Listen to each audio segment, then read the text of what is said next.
This is the moment Gaza's fragile ceasefire was shattered. Hundreds of bodies rushed to hospital, countless wounded, many of them women and children.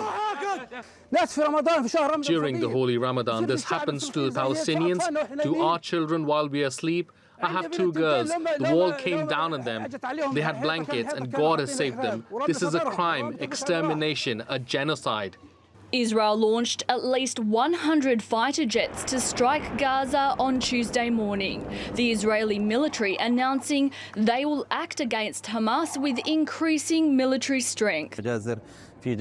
Martyrs arrive into hospitals across the sector and hundreds of wounded with severe injuries, including fractures, burns and head injuries requiring urgent surgical intervention. These massacres were committed throughout all areas. During the ceasefire, the occupation didn't allow the entry of medical equipment, devices and very necessary medical consumables to maintain what remains of the health system and functional hospitals. We call on the international community to urgently intervene to save our wounded. Israel's government says the onslaught is their response to Hamas refusing terms laid out by US Middle East envoy Steve Witkoff to extend the first phase of the truce. Let me be very clear. Israel will not stop until all of our hostages are back home. Hamas says Netanyahu has decided to sacrifice its hostages by resuming war.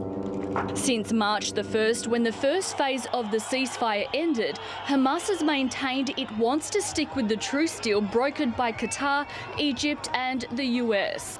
It was ready to begin mediation talks for Stage 2 plans where Israel would withdraw all its troops from Gaza and the remaining hostages, both dead and alive, would be handed over. Israel's record over close now to 8 decades, it's never acted in good faith towards the Palestinians. I don't think Israel has any serious intention of having peace with the Palestinian people, of affording them their rights under international law. Just days ago, these Palestinians were returning home to rebuild their lives. In a matter of hours, their futures now look as bleak as ever. Kristina Simich, TRT World.